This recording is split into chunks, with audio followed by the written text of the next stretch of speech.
Hello everyone, ఎలా ఉన్నారు అందరూ? ఈ వీడియోలో నేను ఫ్రాన్స్‌కొచ్చిన తర్వాత ఎక్స్‌పీరియన్స్ చేసిన కల్చర్ షాక్స్ గురించి చెప్తాను.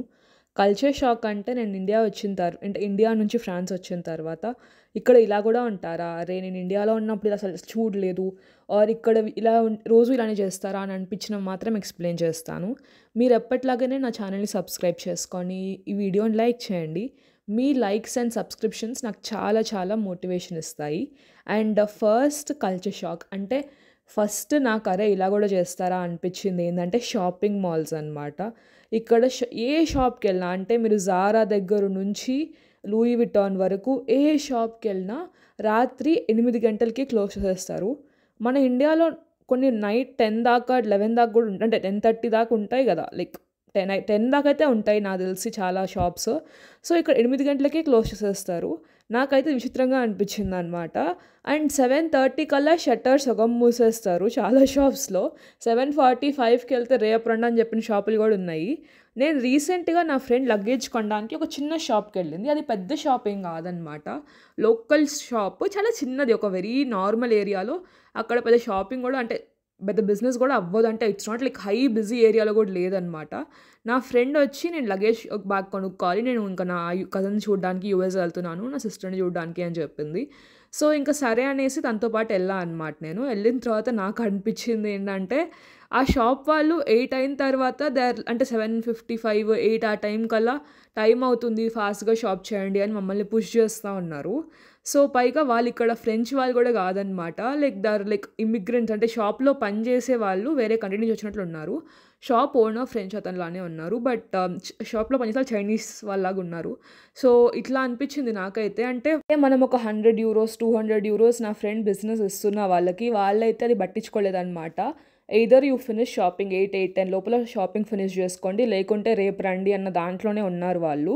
సో అది నాకైతే చాలా విచిత్రంగా అనిపించింది.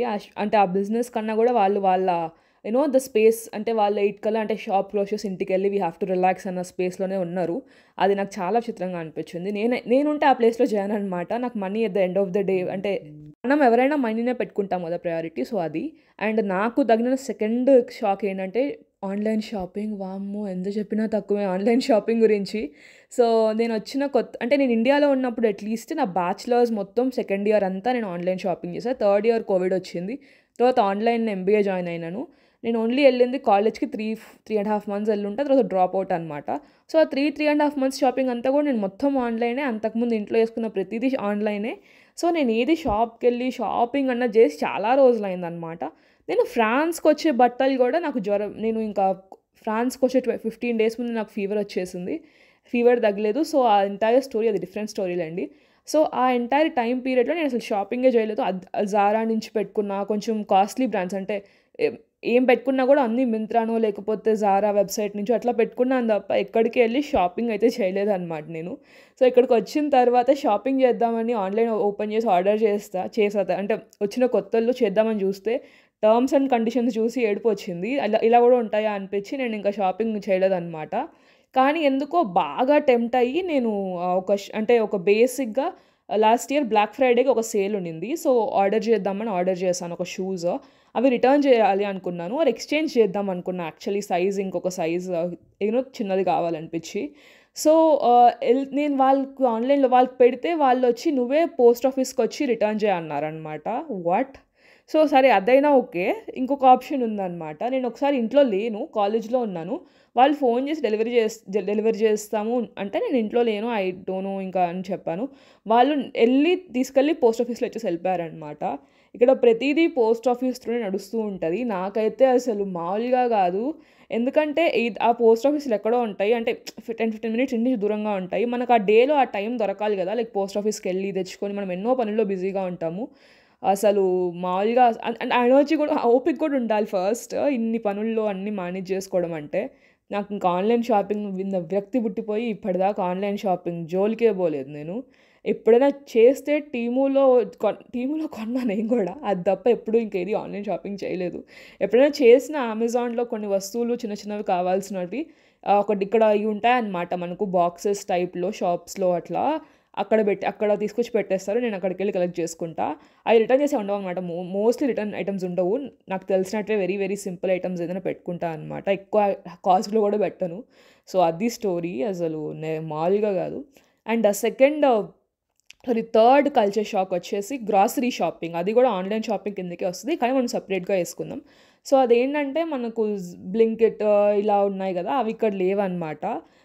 మనకు స్విగ్గీ, ఇన్స్టామార్ట్, బ్లింకిట్, జెప్టో ఇక్కడ అవి ఏమి ఉండకపోగా మనం ఎవ్రీ లొకాలిటీలో ఒక సూపర్ మార్కెట్ ఉండదు. ఖచ్చితంగా ఒక మంచి సూపర్ మార్కెట్ ఉంటుంది, ఒక బ్రాండెడ్ సూపర్ మార్కెట్ ఉంటుంది అనమాట. ఇక్కడ ఏదర్ లిడిల్, మనకు ఫ్రాంప్రీ, ఆషాన్, మోనోప్రీ ఇట్లా ఏదో ఒకటి ఉంటుంది super market.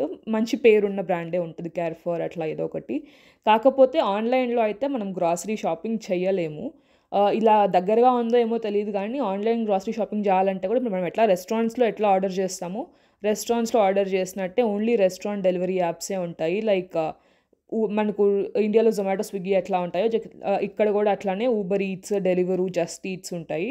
Just eats something ఉందన్నమాట. నేను డెలివరీ ఆర్ ఊబర్ ఈట్స్ 1-2 సార్లు యూస్ చేస్తున్నా కానీ ఫుడ్ కోసం. బట్ వాటిలోకి వెళ్ళి గ్రాసరీ సెలెక్ట్ చేసుకొని ఆర్డర్ చేయాలి, సర్వీస్ ఛార్జ్లు ఎక్స్ట్రా. మళ్ళీ గ్రాసరీ కూడా షాప్లో కన్నా ఇక్కడ రేట్ ఎక్కువ ఉంటుంది, విచ్ ఇస్ వెరీ ఎక్స్పెన్సివ్.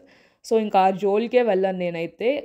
ఇండియాలో నేను సమ్మర్ బ్రేక్లో ఉన్నప్పుడు బ్లింకిట్, ఈవెన్ కోవిడ్ టైంలో అయితే ఇంకా బ్లింకిట్ ఎంత భయంకరంగా వాడేవాళ్ళము, అంటే స్విగ్గీ, ఇన్స్టామార్ట్ ఎక్కువ వాడేవాళ్ళము. బట్ ఇక్కడికి వచ్చిన తర్వాత అయితే అవి ఏమీ లేవన్నమాట. లైక్ లిటరల్గా ఇంట్లో ఇంకా వెళ్ళి తెచ్చుకోవాలి, ఏం కావాలన్నా షాప్కి వెళ్ళాలి, తెచ్చుకోవాల్సిందే. అండ్ ఇక్కడ నెంబర్ 4th థింగ్ రెడీ అవ్వడం అనమాట. సూపర్ మార్కెట్కి వెళ్ళాలంటే మా వాళ్ళు ఫ్యాషన్ షోకి వెళ్ళినట్టు రెడీ అవుతారు. నాకు అదేందో అర్థం కాదు. నేను సూపర్ మార్కెట్కి ఫస్ట్లో వచ్చినప్పుడు కోల్డ్లో వచ్చాను కాబట్టి పైన కోట్ వేసుకొని వెళ్ళిపోయేవాళ్ళం. సమ్మర్లో కూడా అంతే అందంగా తయారైపోతున్నారు సూపర్ మార్కెట్కి మా వాళ్ళు. నాకు అర్థం కాదు సూపర్ మార్కెట్కి వెళ్తున్నానా, ఫ్యాషన్ షోకి వెళ్తున్నానా అని. ఇక్కడ ఫ్రాన్స్లో బాగా రెడీ అవుతారనమాట. లైక్ వాళ్ళ మీద వాళ్ళు రెడీ అవ్వను చాలా పెట్టుకుంటారు. నాకు France is one of the ఫార్మల్గా రెడీ అయ్యే కంట్రీస్లో, క్లాసీగా, ఫార్మల్గా, ఎలిగెంట్గా రెడీ అయ్యే కంట్రీస్లో ఇదొకటి. మీకు యూఎస్ కానీ, జర్మనీ కానీ ఇక్కడ అసలు ఏముండదు. మూవీ థియేటర్కి వెళ్తే నా ఫ్రెండ్ చెప్పింది, రష్యన్ ఫ్రెండ్, తను యూఎస్కి వెళ్ళినప్పుడు మూవీ థియేటర్కి వెళ్ళినప్పుడు జనాలు వాళ్ళ హూడీస్లో, అంటే నైట్ వేసుకునే పజామాస్లో వస్తున్నారు. అసలు వాళ్ళ కల్చర్ ఏం లేదా అని అడిగింది అనమాట. తను పరీసియన్స్ కూడా బాగా రెడీ అవ్వరని చెప్తుంది. రష్యాలో ఇంకా ఓవర్ డ్రెస్ అవుతారు. లైక్ వాళ్ళు ట్రాష్ బయట పడేరానికి కూడా రష్యాలో ఫ్యాషన్ షోకి వెళ్ళినట్టు వెళ్తారు. మీరేంటి అసలు ఇక్కడ ఫ్రాన్స్ అసలు అలా ఉండదు అని చెప్తుంది. బట్ ఇక్కడ చాలా ఫార్మల్గా, చాలా పద్ధతిగా రెడీ అవుతారు. నా వల్ల కాదనమాట అలాగా. బట్ నాకు ఈ ఫ్యాషన్ మీద అసలు చాలా ఇంట్రెస్ట్ ఉండదు, కానీ కొన్నిసార్లు తప్పదనమాట. నేను కూడా ఎఫర్ట్స్ పెట్టాల్సి వస్తుంది. ఇక్కడ చాలా ఫార్మల్గా, క్లాసీగా, ఎలిగెంట్గా ప్రజెంట్ చేసుకోవడం ఇంపార్టెంట్ డ్రెస్సింగ్ విషయంలో. మనకి ఇండియాలో కూడా నేను చెప్తున్నాను కదా, మ్యాక్సిమం అసలు very very less amount of బట్టలు చాలా నార్మల్గా వేసుకెళ్ళిపోతాము. ఇక్కడ అట్లా కాదు, చాలా ఫార్మల్గా, చాలా కాజీగా రెడీ అవ్వాలి. సో ఆల్ ద బెస్ట్ ఎవరైనా వస్తుంటే. అందుకే నేను చెప్తా, డ్రెస్సింగ్ ఇస్ వాట్ టు ప్యాక్లో కూడా చెప్పా, మంచిగా ఫార్మల్ వేర్ పెట్టుకోరండి, ఏది పడితే అది పెట్టుకోవద్దు. ఇక్కడ కాలేజ్లో కానీ బయట కానీ చాలా డ్రెస్సింగ్ చాలా డిఫరెంట్ ఉంటుంది, బాగా రెడీ అవ్వాల్సి ఉంటుంది కొత్తగా ఎవరైనా ఇక్కడికి వస్తుంటే. That is a different thing. But ఇండియాలో ఉన్న వాళ్ళకైతే ఇది మాత్రం మీకు చెప్తున్నా, ఇక్కడ మామూలుగా అంటే ఎవ్రీడే ఆఫీస్కి మనం ఎంత ఎఫర్ట్ పెడతామండి, మ్యాక్సిమం ఎవ్రీడే రోజు పోయే ఆఫీసే కదా అని చెప్పి నార్మల్ అంటే కంఫర్టబుల్ డ్రెస్ వేసుకుంటాం కదా. ఇక్కడ కంఫర్ట్ కన్నా క్లాసీ ప్రిఫరెన్స్ ఇస్తారు. నాకు అది కొంచెం ఎక్స్ట్రా అనిపిస్తుంది. కంఫర్ట్ అండ్ క్లాసీ మిక్స్ అయిన వేసుకుంటే ఓకే, కానీ ఇక్కడ వెరీ వెరీ క్లాసీ ఉండాలి. ఇంకా కంఫర్ట్ సెకండరీ అట్లా కొన్ని ఉంటాయి అన్నమాట. వెరీ వెరీ అండ్ కలర్స్ కూడా ఏంటో అసలు చాలా బ్లాక్స్, ఏదో ఇంకా సింగిల్ కలర్స్ అలా ఉంటాయి. కలర్ఫుల్ బట్టలు తక్కువ వేసుకుంటారు ఇక్కడ కొన్ని ఇండస్ట్రీస్లో, not in any industry, but కాలేజ్లో అయితే నేను చాలామందిని చూసాను అలాగా.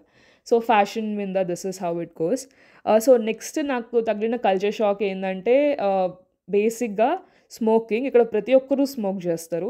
నేను వచ్చిన కొత్తల్లో తెలుసు నాకు, ఓకే మన ఇండియాలో కన్నా ఇక్కడ బయట ఎక్కువ స్మోక్ చేస్తారు. నేను నా ఫ్రెండ్స్ అందరూ ఉన్నారు కదా, సో ఓకే వాళ్ళకన్నా ఇక్కడ ఎక్కువ స్మోక్ చేస్తారు అని అయితే థాట్ అయితే ఉంటుంది. కానీ చూసిన తర్వాత అయితే భయమేసిందనమాట నాకు.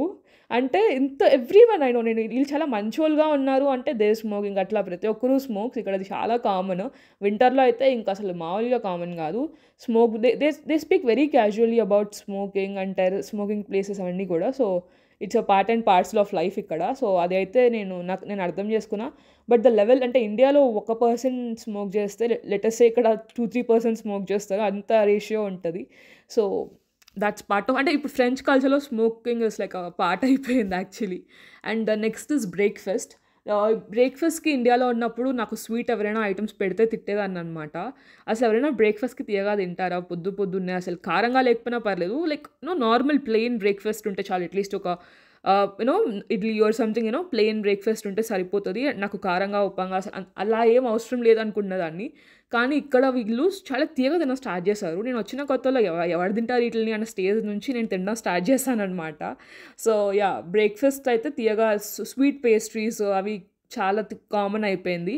కానీ ఇండియాలో ఉన్నప్పుడు నేను చూడలేదు. ఇండియాలో బ్రేక్‌ఫాస్ట్ కలిసి ఎవరు స్వీట్ తినరు అనుకుంటా. నేనైతే తినలేదు. మా ఇంట్లో అయితే ఎప్పుడు మా ఇంట్లో గానీ, చుట్టుపక్కల కానీ ఎక్కువ మంది పొద్దున బ్రేక్‌ఫాస్ట్‌కి స్వీట్ ప్రిఫర్ చేయరు. బట్ అదేంటో ఇక్కడ స్వీటే అలవాటు. నేను అలవాటు చేసుకున్నా. నాకు నచ్చుతుందనమాట. ఇక్కడ హాలిడే కల్చర్ ఏంటంటే ఇక్కడ సంవత్సరానికి 30 డేస్ పెయిడ్ వెకేషన్స్ అంటే ఆఫీస్ వాళ్ళు మనకు డబ్బులిస్తారు. మనం హాలిడేస్ తీసుకోవచ్చు. ఇవి ఏంటి సాటర్‌డే, సండేస్ ఇలాంటి ఫెస్టివల్ డేస్ అంటే క్రిస్మస్, న్యూ ఇయర్స్ ఇలాంటి డేస్ కాకుండా ఇక్కడ వీళ్ళకి మళ్ళీ కొన్ని డేస్ ఉంటాయన్నమాట. హాలిడే డేస్ అవన్నీ కాకుండా గూడా వీళ్ళు 30 డేస్ హాలిడేస్ తీసుకోవచ్చు. అంటే ఎక్కువ ఫెస్టివల్స్ ఉండవులెండి. కానీ సంవత్సరానికి 30 days plus festival days, Saturday, Sundays అంటే very good amount of holidays. నాకది నచ్చింది. అండ్ మనం బాసెస్‌కి రీజనింగ్ చెప్పక్కర్లే. ఏమంటారు, ఇక్కడ ఇంట్లో వాళ్ళు ఎవరో పోయినారనో, లేకపోతే నేను ఏదో పారిపోతున్నాననో, లేకపోతే ఇంకా ఏదో ఒకటి మనం చెప్తాం కదా! 100 చెప్తాము. అలాంటివి ఏం చెప్పక్కర్లేదు. నేను ఇలా హాలిడేస్‌కి I'm going on a vacation అంటే చెప్తే సరిపోతది. అది నాకు బాగా నచ్చింది. నేను ఫస్ట్ పార్ట్ టైమ్ చేసే వాళ్ళ ఇంట్లో అడిగాననమాట. ఇక్కడ నిజంగానే ఇలా ఉంటదా వెకేషన్స్ అంటే వాళ్ళు అలానే చెప్పారు. యెస్ మేము అనేది ఇలానే చేస్తాము. We take 15 days vacations per year అని చెప్పింది. అది కాకుండా they go on a week trip అంట. So, like they take 2-3 vacations per year. నాకది బాగా నచ్చింది. అంటే ఇక్కడ మనం ఎంత అంటే మనం బతకడానికి పని చేస్తున్నట్టు ఉండాలి గానీ, పని చేయడానికి బతుకున్నట్టు ఉండకూడదు. నా లైఫ్ అంటే నాకు లైఫ్ అది ఇష్టం అనమాట. ఇక్కడ వాళ్ళు అదే ఫాలో అవుతారు. So, yeah! No toxic work culture చాలా ఉంటది కొన్ని దగ్గరలో ఇక్కడ గూడా. కానీ చాలా దగ్గరలో చాలా పాజిటివ్ వర్కింగ్ కల్చర్ ఉంటది. మీరు ఫ్రెంచ్ వాళ్ళని ఎక్కువసేపు పని చేయమని అయితే అడగలేరు. ఎందుకంటే లంచ్ టైంలో అంటే వర్కింగ్ కల్చర్ గూడా నాకు వెరీ బిగ్ కల్చరల్ చేంజ్ అని చెప్పాలి. అంటే లంచ్ టైం ఎక్కువసేపు తీసుకోవడము. వాళ్ళు evenings after they relax. Saturday, Sundays గూడా హౌ దే ఎవరు ఫోన్ చేయరు. ఎవరు మీకు కాల్స్ చేయరు మోస్ట్ ఆఫ్ ద డేస్. మీరు ఇంటర్న్‌గా ఉంటే కొంచెం ప్రెషర్ ఉండొచ్చు. But once you go to the working culture Saturday, Sundays ఎవరు ఫోన్‌లు చేయరు. ఇలా ఎక్స్‌ట్రా పని చేయమని అడగరు. 6 తర్వాత కాల్స్ చేయరు. 6 ఆర్ 7 అన్‌లెస్ ఇంకా ఇంపార్టెంట్ వర్క్ ఉంటే తప్ప 6, 7 తర్వాత కాల్ చేయరు. 6, 7 తర్వాత. పొద్దున ఆఫీస్‌కొచ్చేదాకా ఇట్స్ యువర్ టైమ్. అండ్ మధ్యలో లంచ్ బ్రేక్స్ తీసుకోవచ్చు. So, you'll have that time for your self. So, అది చాలా ఇంపార్టెంట్ రియల్ లైఫ్‌లో. సో, అది నాకు బాగా నచ్చింది. వీళ్ళ వే ఆఫ్ వర్కింగ్. నెక్స్ట్ వచ్చేసి వీళ్ళ వే ఆఫ్ స్పెండింగ్ టైమ్ గూడా. అంటే వెకేషన్స్ తీసుకోవడం కాకుండా దే గో ఔట్. అంటే ఇప్పుడు మనం ఎక్కువ ఇంట్లో ఉండడం ప్రిఫర్ చేస్తాం కదా! ఇక్కడ అట్లా కాదనమాట. పార్క్స్‌కెళ్తారు, గార్డెన్స్‌కెళ్తారు. దే ఎక్స్‌ప్లోర్ నేచర్‌కి చాలా ప్రేమిస్తారు. అండ్ అంటే కొంచెం మనీకి ఎక్కువ ఇంపార్టెన్స్ ఇయ్యరు. ఇప్పుడు మనీ ఉంది అంటే దాన్ని స్పెండ్ చేస్తారు. అది బట్టల మీద కావచ్చు, ట్రావెలింగ్ మీద కావచ్చు, ఒక రెస్టారెంట్‌కెళ్ళి స్పెండ్ చేయడం కావచ్చు, ఒక కెఫేకెళ్ళి స్పెండ్ చేయడం కావచ్చు. ద వే ఆఫ్ స్పెండింగ్ నాకు బాగా నచ్చింది. మన ఇండియన్స్ ఏంటంటే దాచేసుకుంటాం. మన దగ్గర సేవింగ్ కల్చర్ ఎక్కువ. నేను అలానే ఉండేదాన్ని ఇంతకుముందు. కోవిడ్‌లో నాకేంటంటే కొన్ని ఇన్స్టెన్సెస్ ఓకే. అంత దాచేయకూడదు. కొంచెం దాచుకోవాలి. కొంచెం ఖర్చు మనకున్న దాంట్లో మనం ప్రయారిటైజ్ చేసుకుంటూ, దాచుకుంటూ, ఖర్చు పెట్టుకుంటూ సేవింగ్స్ ఈజ్ రియలీ ఇంపార్టెంట్. కానీ ఇక్కడ వాళ్ళకి ఏందంటే hospital free, education free. So, వాళ్ళేంటంటే కొంచెం ఎక్కువ నాకు తెలిసి that is allowing them to live happy. Next big culture shock వచ్చేసి పబ్లిక్ ట్రాన్స్‌పోర్ట్. వావ్! అసలు ఇది మాత్రము పారిస్‌కి ఇచ్చేయాలి. నేను ఇండియాలో బెంగుళూరులో ఉన్నాను, హైదరాబాద్‌లో ఉన్నాను. బెంగుళూరులో అరౌండ్ 4 ఇయర్స్ ఉన్నాను. హైదరాబాద్‌లో అరౌండ్ 2 ఇయర్స్ ఉన్నాను. ఈ 6 ఇయర్స్‌లో నేను పబ్లిక్ ట్రాన్స్‌పోర్ట్ చాలా తక్కువ వాడేదాన్ని. ఎయిదర్ ఇంటి దగ్గరలో ఉండవు ఆర్ కంఫర్టబుల్‌గా ఉండవు.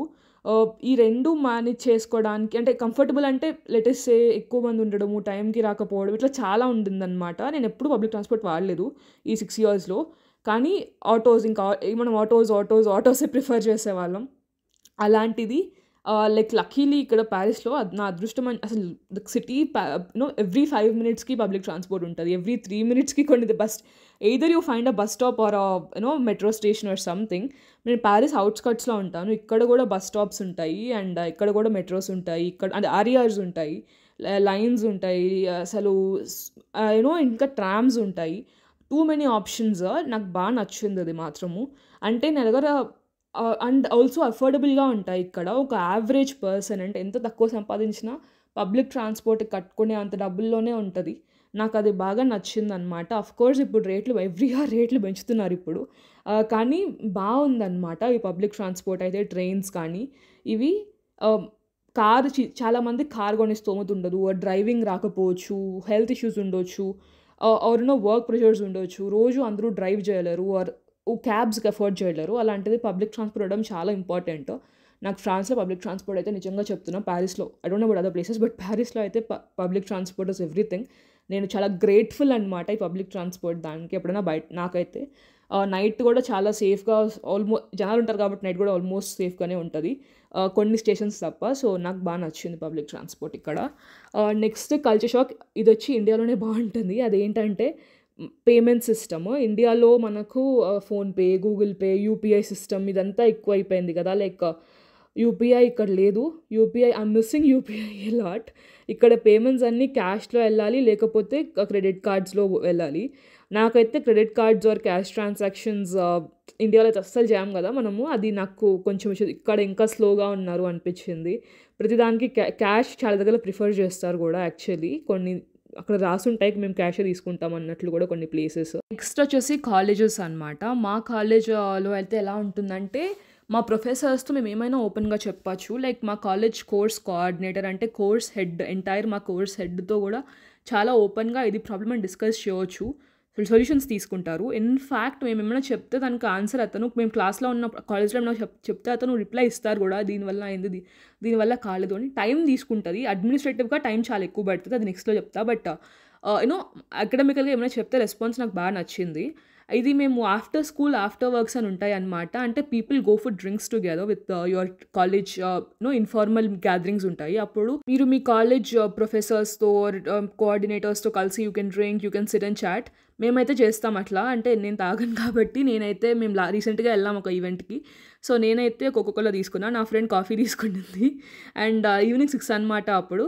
అండ్ ఆల్సో 6:30 అవుతుంది. అండ్ ఆల్సో కొంతమంది వచ్చేసి దేవర్ హ్యావింగ్ డ్రింక్స్ విత్ అంటే my friend was having a beer with the professor. నేను వాడిని ప్రొఫెసర్ని చూస్తూ అన్నాను. ఇది సేమ్ హ్యాపెండ్ ఈ ఇయర్ ఏప్రిల్లో కూడా అనుకుంటా సేమ్ థింగ్ హ్యాపెండ్. ఇవి వెరీ కామన్ అనమాట ఇక్కడ. మనం ఎంత చెప్పినా వాళ్ళు వింటారు, ప్రాపర్గా రెస్పాన్స్ ఇస్తారు. రెస్పాన్స్ అంటే నెగిటివ్గా తీసుకొని కక్ష సాధించేసి మనకు మార్కులు తగ్గించేసి ఇలా ఏం ఉండదు. క్లాస్లో ప్రొఫెసర్ క్లాస్ చెప్తున్నప్పుడు రాంగ్ అని చెప్పినా ప్రొఫెసర్ కక్ష పెట్టుకోడు. ఎదర్ మనం ఓకే సారీ అని చెప్తా, లేకుంటే ఈగో ఉన్నోళ్ళైతే మేము కరెక్ట్ చేసుకుంటామని చెప్తారు. ఇలా కోర్స్ కోఆర్డినేటర్స్ ఇందాక చెప్పినట్లు వాళ్ళు కూడా అర్థం చేసుకుంటారు. ఓకే దిస్ ఇస్ ఇలా జరుగుతుందని వాళ్ళు నోట్ చేసుకుంటారు.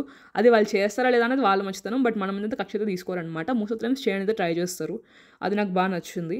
నెక్స్ట్ నేను అబ్జర్వ్ చేసింది అడ్మినిస్ట్రేటివ్ టాస్క్స్. ఇక్కడ గవర్నమెంట్ దగ్గర ఇంకా పేపర్ వర్క్ అండి, పేపర్లు, పోస్ట్ ఆఫీస్లో ఎన్నిసార్లు చెప్పినా తక్కువ. లైఫ్లో విరక్తి అనేది ఈ విషయంలో మాత్రం అబ్జర్వ్ చేయాలి. అది వీసా రెన్యువల్ కావచ్చు, హెల్త్ కార్డ్ విషయంలో కావచ్చు, అది సోషల్ సెక్యూరిటీ కార్డ్, ఏదైనా ఎనీథింగ్ రైట్. లెటర్స్, అడ్రస్లు మార్పించుకొని, ఇల్లు మారితే అడ్రస్లు మార్చడము, ఇవన్నీ కూడా మామూలు హెడ్ఏక్ కాదు. ప్రతిదానికి ఏదో ఇంకా లవ్ లెటర్లు రాసినట్టు రాయాల్సి వస్తుంది. లైఫ్లో లవ్ లెటర్లు ఎప్పుడు రాయలేదు, కానీ ఈ అడ్మినిస్ట్రేటివ్ ఆఫీసులకి లెటర్లు రాసుకుంటా కూర్చున్నాం అనమాట. ఎన్ని లెటర్లు రాసాము. So this is like literally irritating. అంటే ప్రతిదీ పేపర్స్లోనే ఉండాలి, ప్రతిదీ డాక్యుమెంటేషన్ ఫామ్లోనే, అసలు చాలా హెడేక్ ఉంటుంది. సో నాకు ఫ్రాన్స్ అది చాలా నా వరకు చాలా పెద్ద ప్రాబ్లం అనే చెప్పొచ్చు. ఇది చాలామందికి ఉంటుంది. ఇట్స్ మనం ఇండియాలో ఏంటంటే ఎవ్రీథింగ్ ఇస్ ఆన్లైన్, డిజిటలైజ్ అవుతుంది. ఇంకా కూడా ఆఫ్కోర్స్ ప్రాబ్లమ్స్ ఉన్నాయి, నేను లేవని చెప్పను. కానీ ఇక్కడైతే ఇంకా ప్రతిదీ ఇంకా కూడా చాలా లైక్ పేపర్స్లోనే ఉంది. అండ్ ఆ ప్రాసెస్ కూడా చాలా స్లోగా అవుతుంది. వాళ్ళ టైం తీసుకుంటారు, జీవితకాలం తీసుకుంటారు. అది నాకు కొంచెం ఎక్స్ట్రా అనిపించింది.